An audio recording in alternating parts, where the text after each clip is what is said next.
Hi అండి. Welcome to Deepyani vlogs. నేను మీ కళ్యాణి. ఈరోజు నేను మీకు చూపించబోయే రెసిపీ బీట్రూట్ ఫ్రై అండి. బీట్రూట్లో కొబ్బరి వేసుకొని ఫ్రై చేసుకుంటున్నాము. బీట్రూట్ కొబ్బరి ఫ్రై. అయితే దానికోసం నేను 3-4 మీడియం సైజ్ బీట్రూట్ తీసుకున్నానండి. తీసుకొని పైనంతా కూడా పీల్ ఆఫ్ చేసుకొని ఆ ముక్కలు నీట్గా వాష్ చేసుకున్నాక ఇప్పుడు స్టవ్ ఆన్ చేసుకొని వీటిని కొంచెం వాటరు సాల్ట్ యాడ్ చేసుకొని బాయిల్ చేసుకుంటున్నానండి. మూత పెట్టడం వల్ల త్వరగా ఉడికిపోతాయి అన్నమాట ఇవి. సో ఈ విధంగా మనం లో ఫ్లేమ్లో ఈ బీట్రూట్ని ఉడికించుకోవాలి.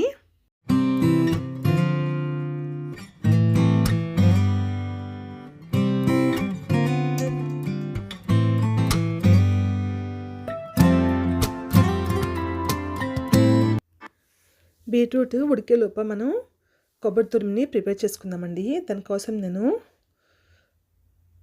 ఈ కొబ్బరి ముక్కల్ని సన్నంగా కట్ చేసి మిక్సీ గ్రైండర్లో వేసుకొని గ్రైండ్ చేసుకుంటున్నాను అండి. జస్ట్ 2 సార్లు మనం తిప్పితే అది కొబ్బరి తురుము అనేది రెడీ అయిపోతుందండి. నార్మల్గా కూడా మీరు చేసుకోవచ్చు కొబ్బరి తురుము. లేదు అంటే మనకి ఈజీ ప్రాసెస్ ఏంటంటే ఈ కొబ్బరిని సన్నంగా ముక్కలు కట్ చేసుకొని ఒక 2 సార్లు గ్రైండర్లో తిప్పుకుంటే కొబ్బరి తురుము రెడీ అయిపోతుందండి. అయితే కొబ్బరి తురుము చేసుకున్నాం కదా, దాన్ని సైడ్ పెట్టుకున్నాను. ఇప్పుడు బీట్రూట్ చూద్దామండి. బీట్రూట్ కూడా లో ఫ్లేమ్లో పెట్టాం కదా, చక్కగా ఉడికిపోయి. సో దీన్ని కూడా తీసి సైడ్ని పెట్టుకుందాం. ఇప్పుడు కర్రీ ప్రాసెస్ చూద్దాము. స్టవ్ పైన ప్యాన్ పెట్టుకున్నానండి. ప్యాన్ పెట్టుకొని ఆయిల్ వేసుకున్నాను. ఆయిల్ హీట్ అయిన తర్వాత ముందుగా నేను ఒక 1/2 టీ స్పూన్ ఆవాలు వేసుకున్నానండి. అలాగే ఒక 1/2 టీ స్పూన్ మినపప్పు, ఇంకొక 1/2 టీ స్పూన్ శనగపప్పు వేసుకున్నానండి. వేసుకొని మూడింటిని కూడా చక్కగా నూనెలో ఫ్రై చేస్తున్నాను.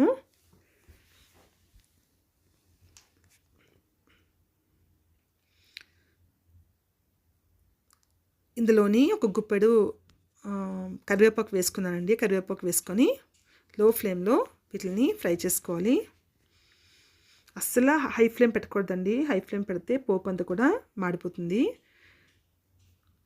అయితే నేను ముందుగా సన్నంగా కట్ చేసి పెట్టుకున్న ఉల్లిపాయ ముక్కలను కూడా ఇందులో వేసుకుంటున్నాను.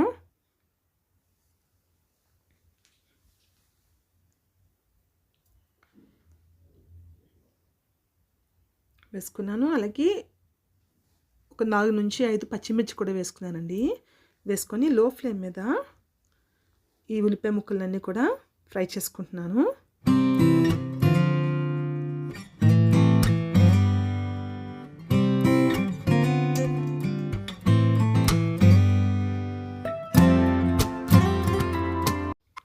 ఇందులోకి కాసింత పసుపు వేసుకున్నానండి.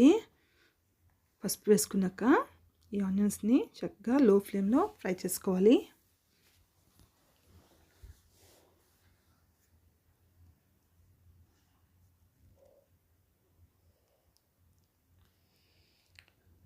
ఆనియన్స్ కొంచెం ఫ్రై అయ్యాయి కదా, ఇప్పుడు ఇందులోకి 1 టీ స్పూన్ అల్లం వెల్లుల్లి పేస్ట్ వేస్తున్నానండి. జింజర్ గార్లిక్ పేస్ట్ వేసుకొని ఈ అల్లం వెల్లుల్లి పచ్చివాసన పోయేదాకా ఫ్రై చేసుకోవాలండి.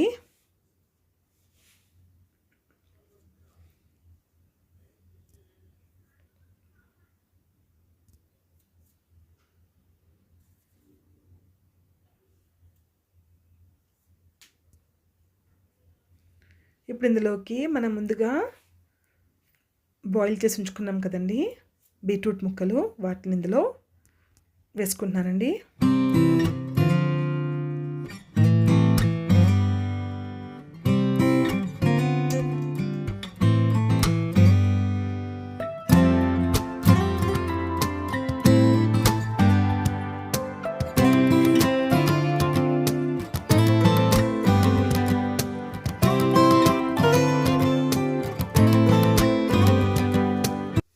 సో ఈ బీట్రూట్ ముక్కలన్నీ వేసిన తర్వాత బాగా కలుపుకుంటూ ఫ్రై చేసుకున్నాను కదా. ఇప్పుడు కాసేపు మూత పెట్టుకుంటే అవి బాగా ఫ్రై అవుతాయండి.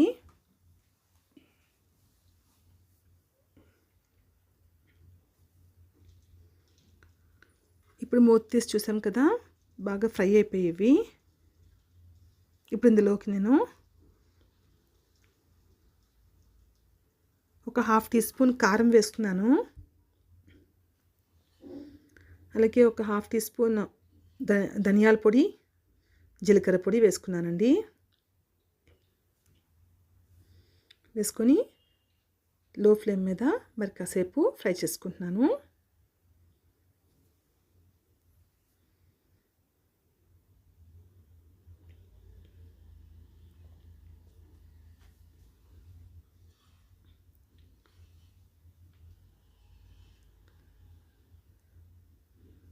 కాసేపు మూత పెట్టుకుంటే కారం వాసన రాకుండా బాగా ఫ్రై అవుతాయి అవి.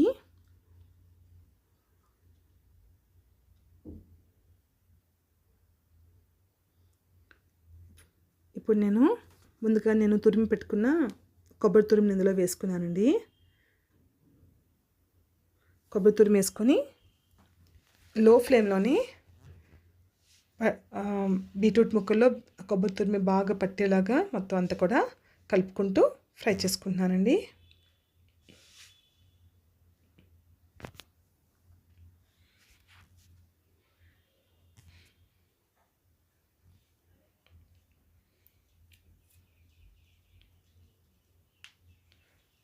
మరొక నిమిషం పాటు మూత పెట్టుకొని లో ఫ్లేమ్ మీద కుక్ చేసుకోవాలి. అంతేనండి, ఎంతో టేస్టీ అయిన బీట్రూట్ కొబ్బరి ఫ్రై రెడీ అయిపోతుందండి.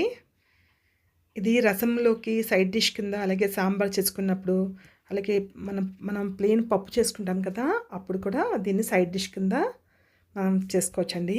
ఒకసారి మీరు రెసిపీ ట్రై చేయండి. మీకు వీడియో కానీ నచ్చితే ప్లీజ్ లైక్ చేయండి. అలాగే మా ఛానల్ని మరిన్ని ఇంట్రెస్టింగ్ వీడియోస్ కోసం సబ్స్క్రైబ్ చేసుకోండి. ఇంతవరకు మా ఛానల్ని సబ్స్క్రైబ్ చేసుకున్న అందరికి కూడా థ్యాంక్ యూ సో మచ్ అండి. ప్లీజ్ సపోర్ట్ చేయండి.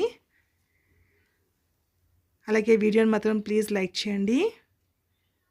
మీ ఒక్క లైక్ మాకు చాలా వాల్యుబుల్. మీరు లైక్ చేస్తేనే వీడియోస్ అనేవి ముందుకి ఫార్వర్డ్ చేయబడతాయి. థ్యాంక్ యూ సో మచ్ అండి. Take care. Catch you in the next video. Bye.